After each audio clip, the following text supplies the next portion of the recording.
আমাকে দেয়া হলো ৭৫,০০০ টাকা। ২৫,০০০ টাকা চেক পেয়েছি। ৪০,০০০। অনেক ভালো লাগছে। ৫০,০০০ টাকা দিয়েছে, এতে আমার খুব উপকার হলো। আমি এই আবেদনটা করেছিলাম সম্পূর্ণ বিনামূল্যে একটা প্রসেসের মাধ্যমে। তো এখানে কোনো টাকা পয়সা লাগেনি এবং এখানে যে সম্পূর্ণ প্রসেসটা এটা সম্পূর্ণ বিনামূল্যে। এবং আজকে আমাকে দেয়া হলো ৭৫,০০০ টাকা। তো শিক্ষাবৃত্তি হিসেবে, এবং এটা অবশ্যই আমি আমার শিক্ষাক্ষেত্রে কাজে লাগাবো, প্রোডাক্টিভ কিছু করার চেষ্টা করব। আমার ওয়াইফ অসুস্থ, আমি নিজেও চাকরি করতাম। আমার ওয়াইফ দীর্ঘ ২ বছরের উপর অসুস্থ, হার্টের 4টা ব্লক করা আছে। ওর হার্টের সার্জারির জন্য ৫০,০০০ টাকার চেক আবেদন করেছিলাম, ৫০,০০০ টাকা দিয়েছে।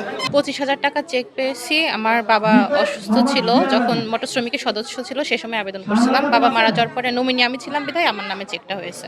আমার বাচ্চা অসুস্থ ছিল বিধায় বাচ্চার চিকিৎসার জন্য একটা আবেদন করা হয়েছিল, এই জন্য এই চেকটা পাইলাম। ৪০,০০০। অনেক ভালো লাগছে।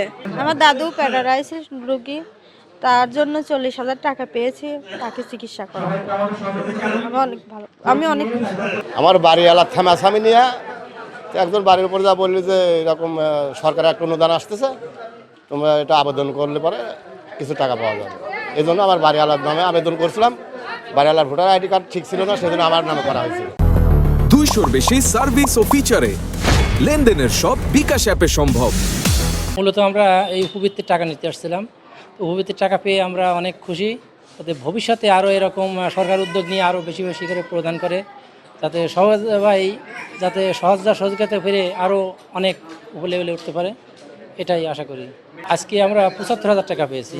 এই টাকা থেকে আমাদের আমার শ্বশুরের আর কি পেয়েছে, অনেক অসহায় আর কি। আমার খালা অসুস্থ, এই ধরনের ৪০,০০০ টাকা পেলাম, এ দিয়ে আমার খালার চিকিৎসা করাবো। আমার স্বামী মারা গেছে, আমরা আবেদন করেছিলাম, তার জন্য আমরা ২৫,০০০ টাকা চেক পাইছি, খুব খুশি লাগছে। শ্রম কর্মসংস্থান মন্ত্রণালয়ের অধীন বাংলাদেশ শ্রমিক কল্যাণ ফাউন্ডেশন কর্তৃক আর্থিক সহায়তা চেক বিতরণ আজকে অনুষ্ঠান। সবাইকে স্বাগত। আজকে আমরা কুষ্টিয়া জেলায় ১৬০টি চেক বিতরণ করা হচ্ছে, যার পরিমাণ সর্বনিম্ন ১০,০০০ টাকা, সর্বোচ্চ ১ লক্ষ টাকা। আর্থিক অঙ্কে এটা প্রায় ১ কোটি টাকার কাছাকাছি।